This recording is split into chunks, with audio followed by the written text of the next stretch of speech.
नमस्कार.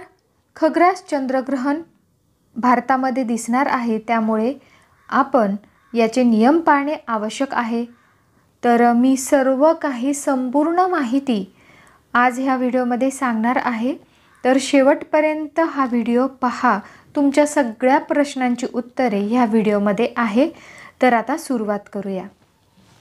खग्रास चंद्रग्रहण 7 सप्टेंबर 2025 रोजी भारतामध्ये दिसणार आहे, त्यामुळे आपण नियम पाळणे आवश्यक आहे. तर ग्रहणाचा कालावधी रात्री 9:57 ते पहाटे 1:27 पर्यंत आहे. आता सुतकाची सुरुवात 7 सप्टेंबर रविवारी दुपारी 12:57 पासून. सुतकाची सुरुवात बालक, वृद्ध, रुग्ण व गर्भवती स्त्रिया यांच्यासाठी कोणता आहे? तर 7 सप्टेंबर संध्याकाळी 5:27 पासून ग्रहण सुरू होईपर्यंत.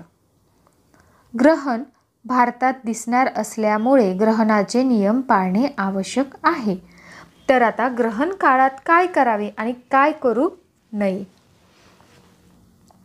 चंद्रग्रहणाच्या वेळी 3 प्रहर म्हणजे 9 तास व सूर्यग्रहणाच्या वेळी 4 प्रहर म्हणजे 12 तास आधी सूतक धरला जातो. या काळात समक्ष व्यक्तींनी अन्न सोडावे, त्यामुळे आयुष्य, आरोग्य व बुद्धीची विलक्षणता टिकते. मात्र लहान मुले, वृद्ध, रुग्ण आणि गर्भवती स्त्रिया यांनी ग्रहण सुरू होण्याच्या 1:05 प्रहर म्हणजे 4.5 तास म्हणजे पावणे 5 तास आधी काहीतरी खाऊन घ्यावे.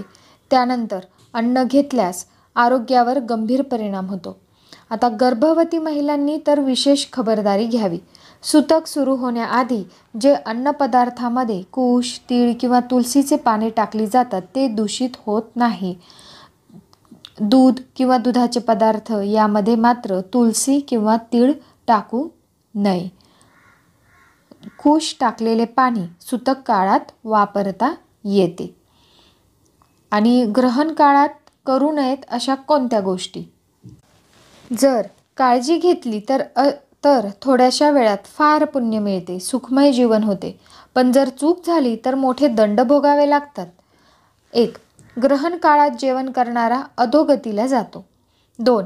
झोपणारा रोगांनी ग्रस्त होतो व रोगप्रतिकारक शक्ती कमी होते. 3. लघवी करणाऱ्याच्या घरात दरिद्रता येते. 4. शौच करणाऱ्याला कृमिरोग होतो व पुढे नीच योनीत जन्म मिळतो. 5. संभोग करणाऱ्याला डुकराच्या योनीत जन्म घ्यावा लागतो. 6. तेल, मालिश किंवा उटणे लावल्यास कुष्ठरोग होऊ शकतो. 7. फसवणूक करणारा सर्पयोनीत जातो. चोरी करणाऱ्याला दारिद्र्य ग्रासते. झाडांची पाने, फुले, लाकूड इत्यादी तोडू नये. दात घासू नये. चिंता करणाऱ्याची बुद्धी नाश पावते. ग्रहण काळात करावयाचे उपाय. तर ग्रहण काळात काय करायचे? 1. सूर्यग्रहणाच्या वेळी रुद्राक्ष धारण केल्यास पाप नष्ट होते. नकली नसून खरी रुद्राक्ष असावी. मंत्रदीक्षेत मिळालेला मंत्र ग्रहणाच्या वेळी जपल्यास त्याची सिद्धी होते. 3.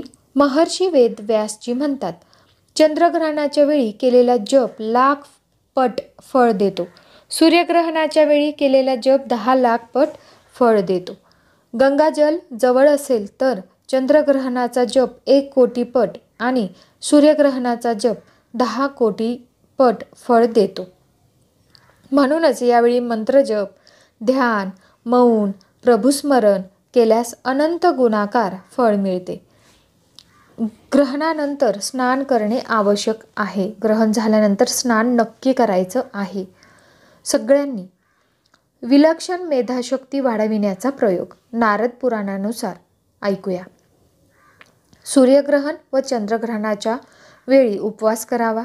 त्यावेळी ब्राह्मी घृताला बोटाने स्पर्श करून पाहावे व ओम नमो नारायणाय मंत्राचा 80 माळा म्हणजे 8,000 वेळा जप करावा. ग्रहण संपल्यानंतर स्नान करून थोडेसे तूप पिल्यास बुद्धी प्रखर होते. कल्पनाशक्ती, कवित्वशक्ती व वाणीची सिद्धी प्राप्त होते. तर हा व्हिडिओ तुम्हाला थोडा जरी आवडला असेल तर नक्की तुम्ही व्हिडिओला लाईक करा, चॅनलला सबस्क्राईब करा, कारण अशाच नवनवीन आणि उपयोगी महत्त्वाच्या गोष्टी व्हिडिओ आम्ही समोर घेऊन येत असतो. आणि कमेंट बॉक्समध्ये ओम नमो भगवते वासुदेवाय किंवा ओम नमो नारायणाय टाईप करायला विसरू नका. तर चला परत एकदा भेटूया पुढील व्हिडिओमध्ये. तोपर्यंत धन्यवाद.